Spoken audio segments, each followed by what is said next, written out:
Bonjour à tous, j'espère que vous allez bien. Vous avez vu, les tirages au sort de la Ligue des Champions sont finis. On sait qui jouera contre qui, malgré s'il reste quelques affiches en huitième de finale. Rappel, c'est Real Madrid, Manchester City, Barcelone, Naples, Bayern de Munich, Chelsea et Liverpool, non pas Liverpool, Juventus, pardon, et Lyon. Mais on va parler des affiches qu'on connaît déjà, des affiches qui, c'est sûr, ils vont jouer. Surtout, on va parler de l'équipe qui pourra créer la surprise face au PSG. Bien sûr, c'est l'Atalanta. L'Atalanta, cette équipe qui a brillé cette saison. Cette équipe qui a marqué le plus de buts en Serie A. C'est l'équipe qui a marqué le plus de buts.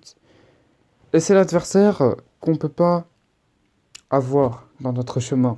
Surtout qu'on ne veut pas avoir dans notre chemin. L'Atalanta Bergame, avec leur attaque. Ça pourrait ennuyer le PSG, vraiment ça pourrait ennuyer le PSG, malgré si le PSG reste grand favori, bien sûr.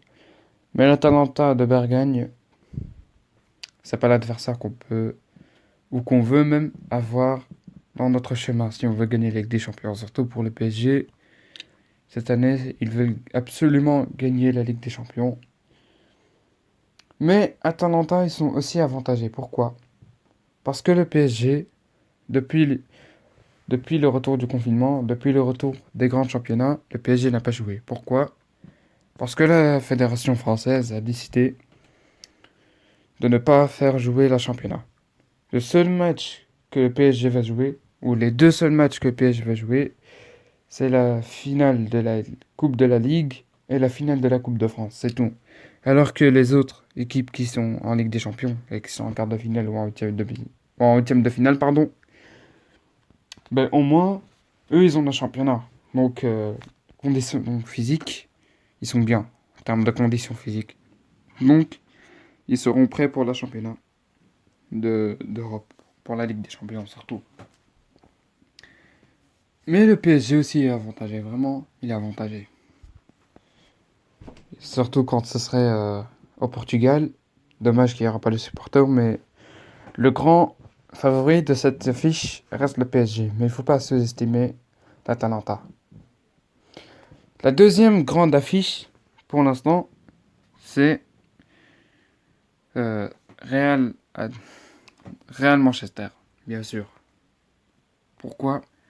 Parce qu'il y a masse suspense dans cette affiche. Vous allez me dire, mais le Real n'est toujours pas qualifié. Et le Manchester aussi.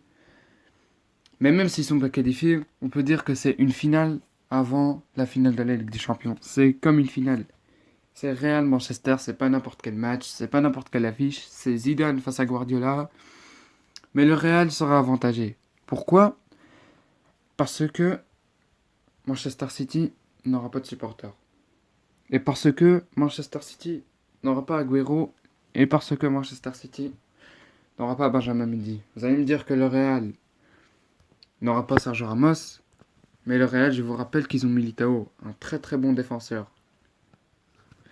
Parlons aussi de la troisième affiche. Même si on ne sait pas qui est encore qualifié, dans cette affiche, il y a soit Naples, Barcelone, Chelsea, Bayern. Mais surtout, les grands favoris de cette affiche, qui peuvent être qualifiés en quart de finale, c'est obligé déjà, Bayern, Barcelone. Malgré si le Barça sont dans une crise, mais ça ne leur empêche pas, peut-être qu'ils vont briller en Ligue des Champions. Ça ne leur empêche pas, malgré si le Bayern, c'est les grands favoris. Mais on ne peut pas sous-estimer les petites équipes. Mais il y en a qui disent que Lyon, ils sont disqualifiés. Comme voilà, là. Ça, j'ai carrément oublié. Il y en a qui disent que Lyon, c'est fini. Je vous rappelle que Lyon a gagné la Juve en match aller. Je vous rappelle. Donc la Juve, vu les résultats qu'ils font maintenant, c'est pas terrible. C'est pas terrible du tout. Ils ont le dernier match, ils ont perdu face à Milan 4-2. Et ils ont perdu aussi face à la Lazio, même si c'était avant le confinement. Ah non, aussi ils ont perdu face à Napoli, la finale de la Coupe d'Italie.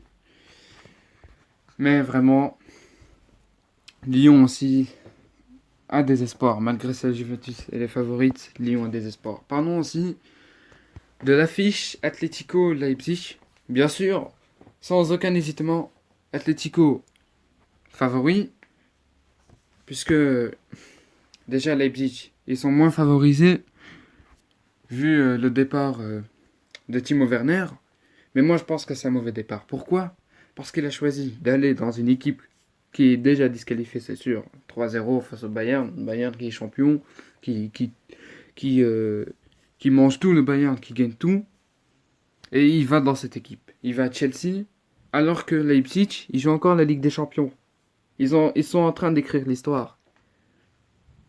Et à cause de lui, peut-être, Leipzig seront disqualifiés. Moi, pour moi, le bilan en général, la Ligue des Champions, c'est toujours bien. Il y a tout le temps des bonnes affiches. Et on peut pas, pardon, sous-estimer les petites équipes, comme l'Atalanta et le Leipzig.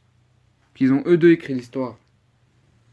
L'Atalanta, après sa première qualification en quart, et sa première qualification en huitième, et sa première qualification dans la Ligue des Champions, pardon, et Leipzig, après sa première qualification en quart de finale. Donc on peut pas sous-estimer les petites équipes. Mais j'attends surtout les huitièmes de finale retour. Et j'espère qu'on va surtout s'amuser dans cette Ligue des Champions. Enfin, pas s'amuser, mais je veux dire que j'espère qu'on sera intéressé par cette Ligue des Champions. Et j'espère que il y aura des bons matchs et il y aura des belles affiches. Et j'espère surtout qu'il y aura des surprises. Et je vous dis ciao.